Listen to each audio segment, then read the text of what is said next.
And I'm serious on that. I mean, I think what happened with Hicks, he was still under confinement during that time, which they had prohibited him from talking to the press.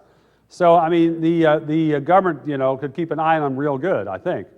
I think that this is going to fall apart on them, though. But. How did we actually find out about the case that you mentioned? Did he wait his year? The Hicks case? Yes. There was a lot of great coverage of this in the foreign media. I think the British media, probably the Australian media, some good stuff on some of the internet sites in the U.S. But how did they find out about it if he had sworn to secrecy? That was part of the plea agreement I think the government announced. Well, did he break his signed statement to not talk? That's my question. I don't think he's done that yet. I mean, so how do we know that it even happened? What happened? That he was tortured and that he was asked to sign this statement for his release. Hicks did talk to people before the plea agreement. So Higgs gave out a lot of information, and that was part of what added the pressure on the John Howard government in Australia and on the U.S. government on that. So Hicks had a lot of active friends. Hicks is kind of a funny case because prior to going to Afghanistan to join the Taliban, Hicks had gone to Kosovo to join the KLA, the Kosovo Liberation Army. Now, I mean, it's kind of an interesting paradox because it's a paradox because the Kosovo Liberation Army was a former terrorist group that the U.S. government decided had become freedom fighters, whereas the Taliban was a group that the U.S. decided to become terrorists. So, I mean, the dude wasn't lucky. So, but it's an interesting thing there, with U.S. procedures. If he's captured on the battlefield, that's one thing. But this whole notion that people captured on the battlefield can be tortured and held year after year after year, I mean, there's no support for this in recent American history or in any recent international agreement. So, yeah. Hi. A couple questions. First one, and this is almost a rhetorical question, but you talk about all these security procedures that have been implemented. How come nothing really has been done with the borders and ports, since everyone, the government's so concerned with ourselves? It doesn't seem like much has been done with the borders and ports. So I was just wondering if you could maybe comment on that a little bit, and then I'll ask you the second one, which is... I thought they were building a fence. I mean, I've heard a lot about the fence. I don't think it's too much of a trouble up in New Hampshire. The ports, they're doing some things different in the ports. I think they've certainly issued a lot of press releases about that. I don't know. I mean, I don't think there's a consensus to really crack down that much on immigration at this point. I noticed the raids a week or two ago in Iowa. If I understood right, the U.S. government is charging many of the immigrants that they grab with a crime and threatening to send them to prison simply for being an illegal immigrant, which seems like a really dumb idea given the overcrowding in prisons and giving the, I'm sure the government knows what they're doing.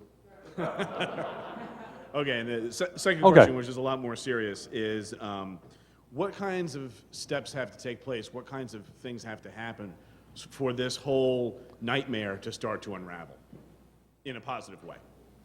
Oh, well, I had a good answer, and then you throw in that last phrase, Hey, you really threw me off track there. Americans need a clear understanding of the perils of government. And that's, this is something I've been harping on for a great number of years, and I haven't quite persuaded the majority of this yet, I don't think. But people look at government through a very cloudy lens. Rose-colored glasses, I don't know what, but people need to understand it doesn't matter what party somebody is with. They're still a threat to their rights and liberties. And it's appalling to me to see that there's been so little backlash against the media. Because there was that wonderful New York Times story in April about how most of the top experts, the former generals that they were using to comment on the Iraq and Afghanistan, were actually being fed information, often false information, by the Pentagon. And a lot of these guys were actually getting Pentagon contracts at the same time they were there supposedly as independent commentators. And it was a fraud up and down throughout the networks and the cable stations, cable networks. And yet, as far as I know, nobody's head is rolled on that. But that was there's been so much government media complicity. And I would hope that would be one of the lessons people would draw from the Bush years, but they haven't done that yet. Instead, there seems to be this notion that once George Bush leaves the White House, everything will be safe. I mean, it was the same BS we heard back in 2001 when Bill Clinton left the White House. There were so many conservatives who were convinced that because George W. Bush was a family man that didn't chase skirts, that the nation had nothing to worry about. And it was utterly false back then, and it'll be utterly false in January when the media tells us to trust the next president. But as far as the steps that will happen, as far as what needs to be done, people need to read more. People need to speak up. Americans need to show more courage. There was a line I had in the last chapter of Attention Deficit Democracy, which they're selling outside. Well, I was trying to be smooth. It didn't work. But the thing we need in this country is to have the average congressman fear a meeting with his constituents as much as the average taxpayer fears an audit with the IRS.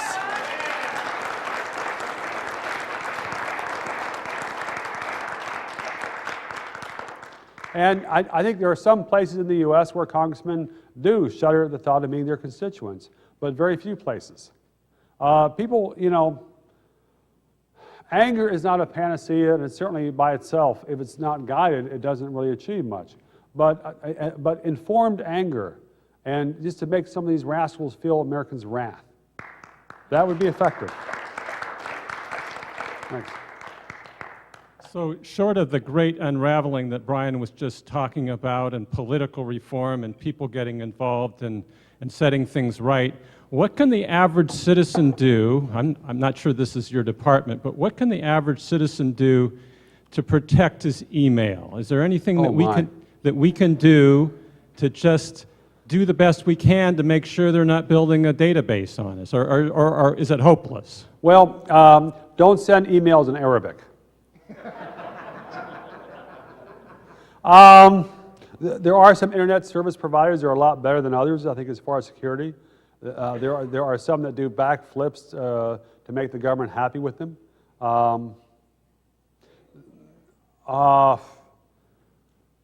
don't have them off the top of my head. Comcast, I've heard. I don't know that Comcast is an ISP at this point, but they're. Comcast is a bad one? Yeah. Oh yeah. Comcast is way bad. And my impression is Verizon rolled over for the feds on the warrantless wiretaps and had no troubles with that. This is, as far as a simple issue, the issue of immunity for the telecommunications companies. This is something that Glenn Greenwald, who will be speaking tomorrow, has done a lot of great work on. This is a real litmus test. Whether these telephone companies that violate American law, betrayed their customers, trampled people's privacy, whether they get a pass for violating federal law. These are folks that need to be held accountable. It'd be great to see them prosecuted either now or by the next administration, and to find out what the U.S. government told them. This is not an issue of immunity for private companies. This is an issue of the government allowing to whitewash its own record. And it's great that liberals and a lot of leftists have done great work on this issue. It really hasn't resonated much beyond them. But this is a real telltale issue, and it'd be great to see some of these CEOs who broke federal law wearing orange suits.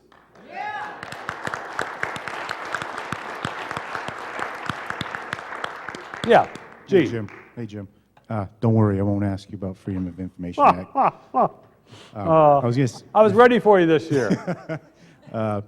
Actually, I was going to make a comment about Australia and John Howard. You said that they conveniently waited for Hicks to give his story after the election. Right. Well, it didn't matter because John Howard lost. Yes, it was great. Great to see that rascal go down. Yeah. My question is, though, maybe you're not aware of it. Maybe it's not even true. I don't know.